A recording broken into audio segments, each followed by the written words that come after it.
Most people learned about Tatiana Schlossberg's illness only after she chose to reveal it herself. Not through a press release, not through a family spokesperson, but through a carefully written essay that appeared just weeks before her death. For years, she lived quietly, built a career on facts and evidence, and kept one of the most serious parts of her life entirely private. And that decision has left many people asking the same question, not what happened, but why she chose silence until the very end. Tatiana Schlossberg was born into one of the most recognizable families in American history. As the granddaughter of President John F. Kennedy and the daughter of Caroline Kennedy, her life was connected to public service long before she could choose otherwise. Yet, according to publicly available information, Schlossberg consistently avoided the spotlight. Rather than entering politics or public office, she chose journalism, specifically environmental and science reporting. She wrote for the New York Times, focusing on climate change, environmental policy, and long-term global risks. Her work was analytical, data-driven, and rarely personal. Colleagues reportedly described her as thoughtful and reserved, someone who believed the story should always be larger than the storyteller. So how does someone raised in a family defined by visibility learn to live almost entirely out of public view? Unlike many people connected to famous families, Schlossberg didn't build her identity around her surname. She built it around her work. In interviews and bylines, she focused on climate science, environmental responsibility, and the long-term consequences of human decisions. According to sources familiar with her career, she was deeply committed to accuracy and restraint, qualities that later became central to how she handled her own life. She married George Moran and began building a family largely outside of public attention. Friends and observers noted that her personal life remained just that, personal. That separation between public work and private life would later take on deeper significance. In May 2024, Schlossberg gave birth to her daughter. According to her later essay, it was shortly after this moment that doctors discovered she had leukemia. What makes this moment particularly striking is not just the diagnosis, but what followed. There were no public updates, no interviews, no statements. For weeks and then months, Schlossberg continued living privately, focusing on her family while continuing to write. Why would someone trained in transparency choose complete privacy at a moment when most people reach outward for support? It wasn't until an essay appeared in The New Yorker that the public learned the truth. In the piece, Schlossberg revealed that her leukemia was terminal. She wrote about time, uncertainty, and the emotional weight of becoming a mother while facing an uncertain future. Importantly, the essay was not written to alarm or provoke.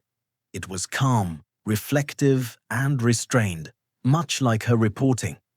According to readers and critics, the power of the essay came not from dramatic language, but from its honesty and timing. Schlossberg did not frame her illness as a public event. She did not ask for attention or sympathy.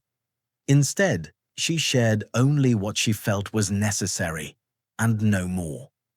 Media analysts have noted that this approach reflects a broader pattern in her life. Careful boundaries, intentional silence, and control over her own narrative. At a time when many public figures share every update, Schlossberg chose to share just one.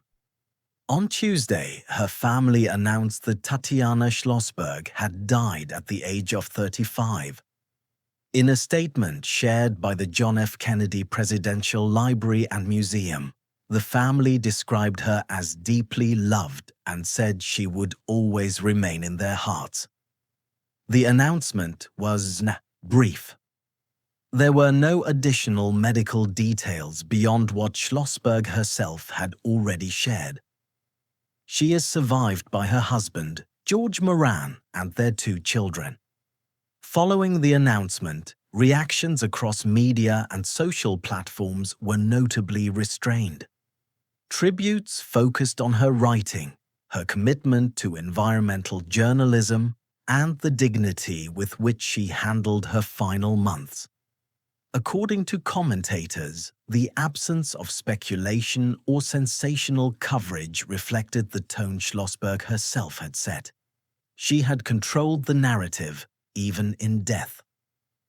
For Tatiana Schlossberg, privacy was not an accident. It was a pattern. According to publicly available information, she rarely spoke about her personal life, even at moments when public curiosity would have been expected. Unlike many public figures, she did not use personal milestones to shape a public image.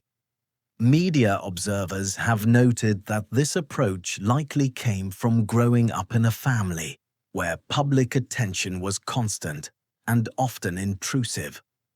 Rather than rejecting visibility entirely, Schlossberg appeared to set strict boundaries around it. But what happens when silence itself becomes part of the story? When Schlossberg revealed her diagnosis in The New Yorker, readers immediately noticed how little information had been shared before that moment. There were no earlier reports, no health updates, no public concern. According to analysts, this wasn't about hiding the truth. It was about timing. Schlossberg chose to speak only when she felt ready and only in a format she controlled. That choice stood in contrast to a media culture that often demands constant disclosure. The timing of her essay carried emotional weight. She had recently become a mother. She was facing a terminal illness, and she chose to write, not to explain herself, but to reflect. In the essay, she reportedly focused on moments rather than milestones, on presence rather than prognosis. Readers described it as restrained, thoughtful, and deeply human. Importantly, she did not frame herself as a victim, nor did she dramatize her condition. Why does restraint sometimes leave a deeper impact than revelation? After her death was announced, some readers revisited the essay searching for hidden meaning. Others focused on the choice to keep her illness private for so long. However, no credible sources suggested anything beyond what Schlossberg herself wrote. According to family statements and reputable reporting, this was not a story of secrecy for secrecy's sake, but of autonomy. Her silence wasn't a mystery to be solved. It was a decision to be respected. Schlossberg's story has since been referenced in discussions about how public figures handle vulnerability. Journalists and commentators have noted that her approach challenges a modern expectation that everything must be shared in real time. Instead, she demonstrated that it is possible to live publicly and privately at the same time, without turning personal hardship into public spectacle. Could this be a blueprint for a quieter, more intentional kind of public life?